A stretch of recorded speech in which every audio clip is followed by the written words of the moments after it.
Well, good morning. A extremely wealthy man was about to die, and he thought, "There's no way in hell that I'm going to leave all my money here to family. I'm going to take some of it with me, even though supposedly we can't take it with us." So he made provisions. He put a couple of gold bars that he had stored in the safe, and he put them in this small case. And he locked the case. And he told his family, "Listen, when I die, I want you to put handcuffs on me. Put one handcuff on my wrist, the other one on this case, and I want you to put both those keys into my suit coat pocket, so I've got access to them later on in the afterlife." They acquiesced to his wishes. He dies, rises to the pearly gates, and St. Peter greets him. And he says, "Hi there." He said, "What have you got with you?" The man proudly unlocks the locks, presents two gold bars, smiling. St. Peter says, "Wonderful, more paving bricks." We can't take it with us as much as we may want to. My dad was a salesman for the same company for 47 years in Detroit. And sold metal products, copper, brass, aluminum, to automobile companies and automotive-related smaller companies. And one of his clients, one of his customers, was a fellow downriver, multimillionaire. As my dad used to say, he has the world by the ass. And one day, it was in the newspapers, and I called my dad about it, that this man had hung himself. He was only in his early 60s, healthy, nothing wrong with him physically. And I called my dad, and my dad says, "Gary, I can't understand it.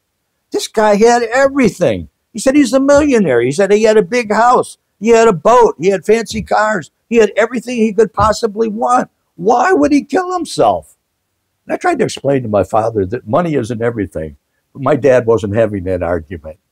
To him, who grew up in the Depression, money was a lot. It meant a lot.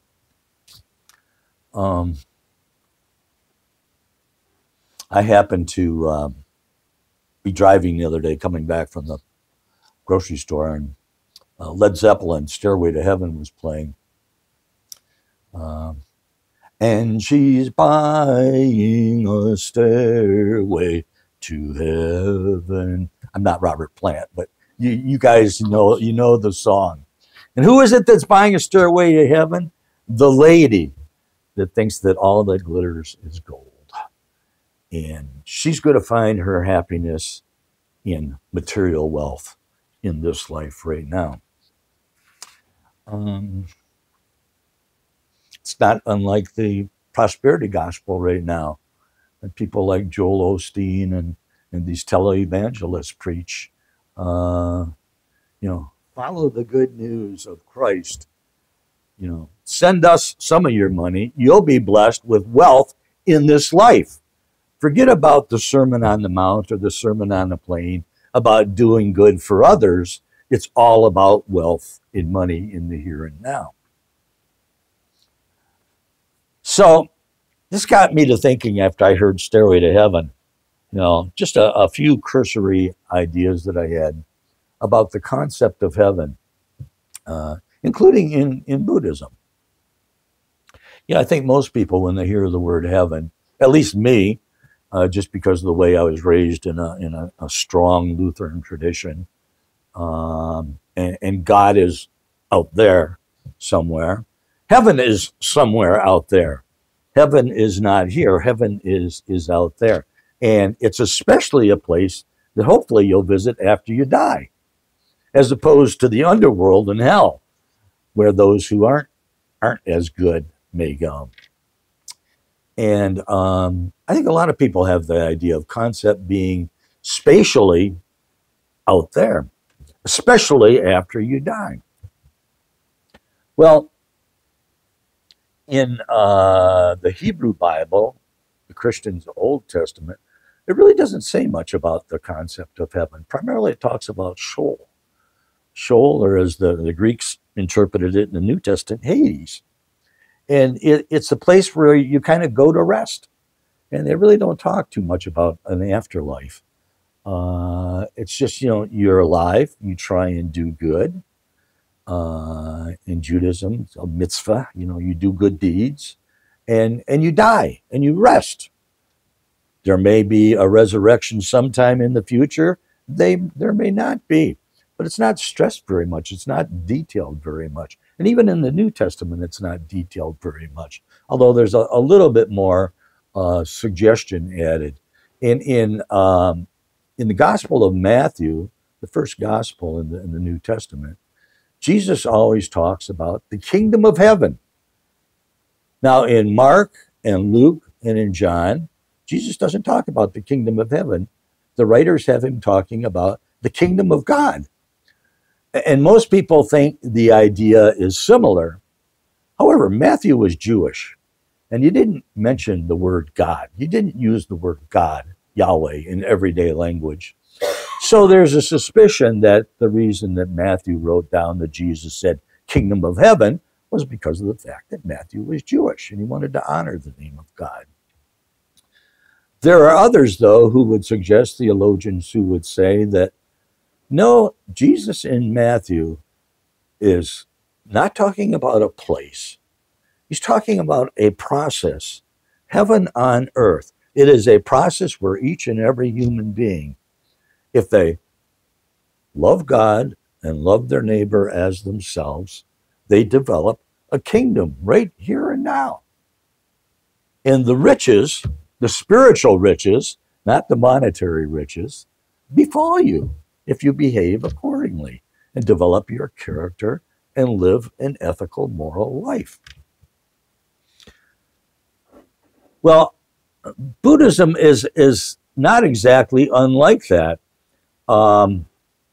Many of you have heard of the Pure Land of Buddhism, especially in Mahayana Buddhism. We talk about Pure Lands. And the Pure Land is that place. The most prominent Pure Land is the Western Paradise, or Sukhavati, the Pure Land of Amitabha Buddha. Somewhere way, way, way, way out in the western skies lies the land of Sukhavati. Vati means place, Sukha means joy. So a place of joy and happiness. And is it a place that one goes after death? Well, there is that common thought that that's what happens. And there are more Pure Land Buddhists in the world than there are any other type of Buddhists. And but there's also that idea that the Pure Land is here and now. So I got to tell you, last time I was in Korea, 2015, with Reverend Bup Chun and Reverend Bupan from Saginaw. We stayed at Hwam Sa. Hwam Sa is one of the major temples. It's where Kunsunam Jungme did a lot of his training. And it is the Avatamsaka Sutra temple. That's who they revere. And the Avatamsaka is supposedly the highest teaching of Buddha Dharma. So anyhow, I wasn't as buggered up as I am now, but I had a hard time doing steps. And Reverend Bupan, if any of you remember him, Brian Meisner, he was pretty buggered up even then and used a cane to walk. Well, when you leave your the room that you're staying in, you have to climb about 10 or 15 stairs to get to the main courtyard. And then to get to the main Dharma hall, there are 30 concrete steps you have to climb. There's no thought giving for handicapped people. It's, you either climb these steps or you crawl up the embankment next to them, or you don't go in. That's just the way it is. And so I would help him up with his cane, not doing a whole lot better than him. And just to get into that main temple, it was a struggle. And you thought, why in God's name or in Buddha's name did they construct this like this? And the reason is that's the Pure Land. You're entering the Pure Land. You're leaving the Saha, the contaminated everyday world that we live in, and you're climbing up to heaven and walking into the Pure Land. The Dharma Hall is the Pure Land. You're not going to find any steps out here to climb up to get into here. We are in the contaminated world. This contaminated temple is part of the contaminated world. And that's just the way it is. We don't have to live symbolically that we're now up here and we're in this airified, world up here. The Pure Land is here and now.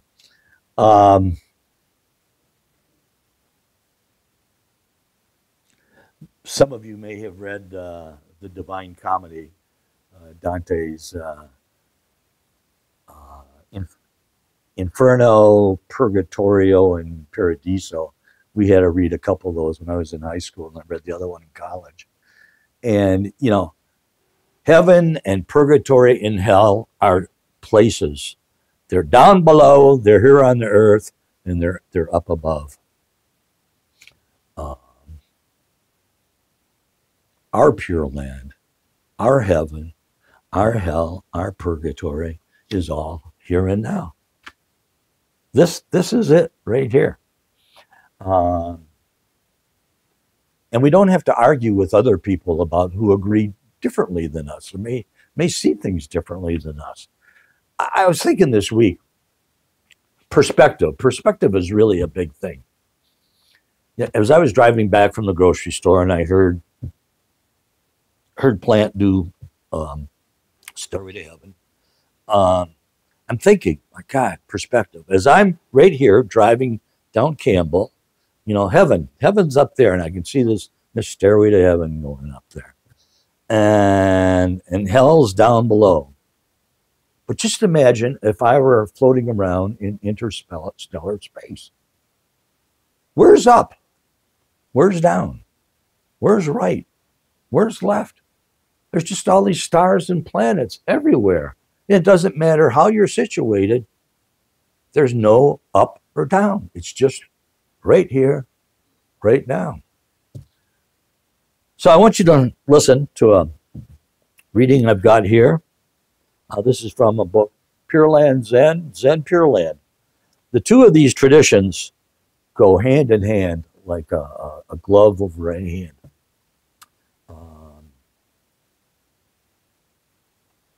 Zen Pure Land Zen. Zen, of course, is meditative absorption, sitting, experiencing the here and now. The Pure Land is chanting the Yambul, the Nyanfo, the Namo Buddhaya, Namo Dharmaya, Namo Sanghaya, Namo Amitabha Bul, Namo Amitabha Bul, Namo Amitabha Bul. That's the Yambul. Chanting that as we live our lives and when we die, we'll go to Sukhavati, way out in that western sky somewhere. But it's also that we go day in and day out to Sukhavati right in here. We're already enlightened. We're already there. We just need to realize it. Listen, if you would. I'm going to end this Dharma talk with this reading here. This is from the world of Huayan Buddhism. According to the Huayan or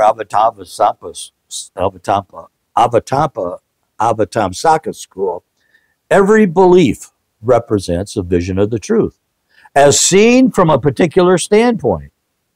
Therefore, it cannot contradict or be contradicted by any other belief, for that too is a vision of the truth, only seen from a different standpoint.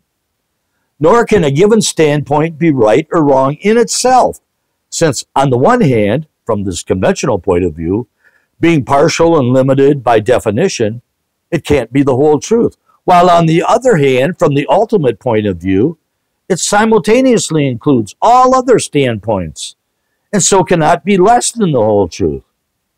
Beliefs are mistaken as long as they are supposed to be absolutely true, in contrast to other beliefs which are then considered false. They actually become absolutely true only when their relative nature is fully realized and where there is no longer any question of true versus false. I think, as you know, I kind of rail against intellectual academic Buddhism. I mean, we have to know some basics, but there are some people who love to climb down rabbit holes. And in terms of your salvation, it really doesn't matter. It doesn't matter at all. So I think probably the best thing we can always remember, and those of you who've been here regularly have heard me say this before, from the Dhammapada, 3 little lines: avoid evil, do good, cultivate your mind. Everything in a nutshell. And we'll be okay.